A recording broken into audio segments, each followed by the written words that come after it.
Hi, I'm Daniela Luisa I. Evaristo, one of the members of the group.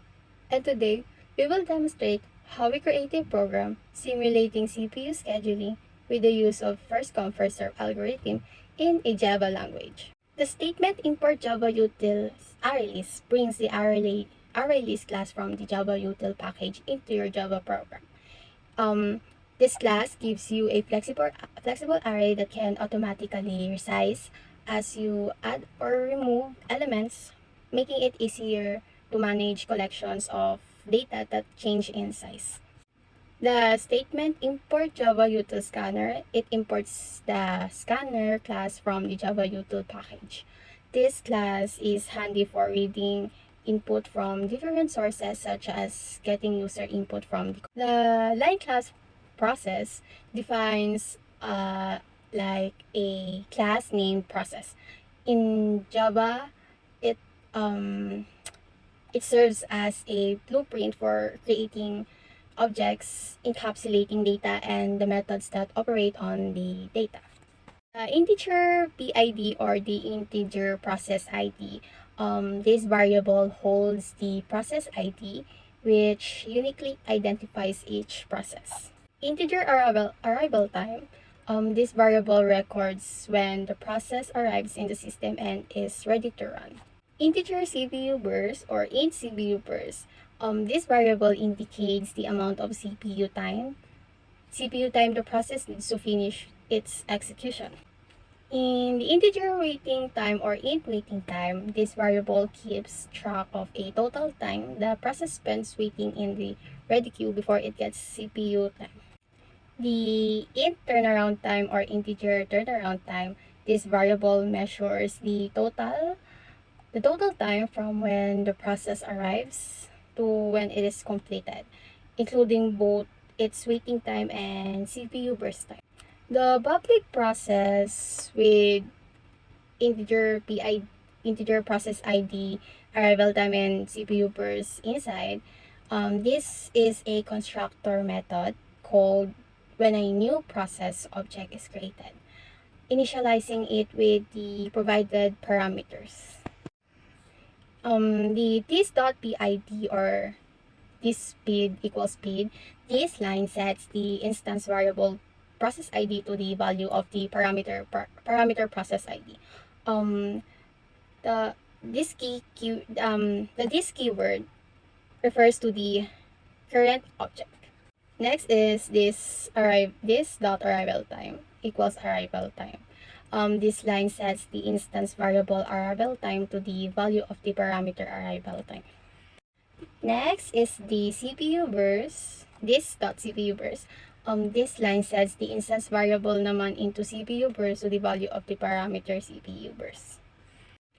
The process class holds key details about a process, including its process ID, arrival time, CPU burst time, waiting time, and turnaround time.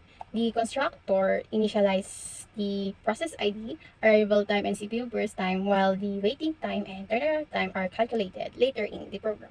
That will be discussed by the other members of the group. My name is Ayan Jasmine Gaselo from first year IT7. Public class CPU scheduling. This line starts a class called CPU scheduling that we can use to create objects and store related data and actions. The word public means any class can use this class. Public static void main open parenthesis string open and close bracket and args close parenthesis open bracket. This line sets up the main part of a Java program, which is where the program begins. The public keyword allows this part to be accessed from anywhere. Static means this part belongs to the class itself. Void means this part doesn't give back any value. And then string args is a list of words that can be given to the program. Scanner equals new scanner. Open parenthesis, system in, then close parenthesis, semicolon. This line creates a new scanner object named scanner, which is used to read input from the computer itself. System out, system.out.print, open parenthesis, double quotation, enter number of processes. This line shows enter number of processes on the screen to ask for input. It uses print instead of print line to keep the cursor on the same line for typing. INTN is equal to scanner dot next line, then open and close parenthesis, then semicolon. This line takes a whole number that you type in and save it as n. It's the number of processes you want to do on the computer. Array list less than process greater than processes equals new array list less than greater than open and close parenthesis. This line makes a list called processes to hold process objects. This line can get bigger if more processes need to be stored. For open parenthesis, int I is equals to 0, semicolon I is less than n, double semicolon, then I plus plus, then close parenthesis, then open bracket. This line starts a for loop. This line sets up a loop that goes through a certain number of repetitions, beginning at 0 and increasing by 1, each time until it reaches 1 less than the total number of processes. System.out.print, open parenthesis, double quotation, enter arrival time of process, double quotation, plus parenthesis I plus 1, close parenthesis, plus double quotation. In the loop, this is the line prompts for the arrival time of the current process, showing which process it is by adding 1 to I. The plus symbol connects the process number to the message. INT arrival time equals scanner dot next line, next int, open and close parenthesis, semicolon. This line saves the number you type in as arrival time. It represents the time when the current process arrives. System dot out print, open parenthesis, double quotation, enter the time for processes, plus I plus 1 plus double quotation. This line requests the burst time required for the current process to complete by displaying a message with the process number I plus 1. The plus operator connects the process number to the front. INT burst time equals scanner dot next int, open and close parenthesis, semicolon. This line takes a whole number that you type in and save it as a burst time. It represents how long the current process needs to be used the CPU. Processes dot add, open parenthesis, new process, open parenthesis, I plus 1 quit arrival time, quit burst time, close parenthesis, semicolon. This line makes a new process with the process ID.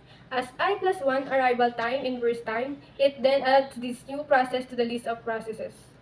The loops keep going until all the processes are made and the user gives the arrival time and burst time for each process. Each process is saved in the list of processes. Hi, I am Mahami Bernadette Arcelano from 1IT7. For the first line of code here, In current time is equals to 0, it initializes current time to 0 to track the current simulation time. For the second line, in total waiting time is equals to 0, it initializes total waiting time to 0 to add up the total waiting time. And the next one, in total turnaround time is equals to 0, it initializes total turnaround time to 0 to add up the total turnaround time. Java for process. For process, this is to start a loop to go through each process object in the processes list. Next is, if current time is less than process that arrival time, this line of code check if the CPU has no work and move to the next process's arrival time if needed. Current time is equals to process dot arrival time.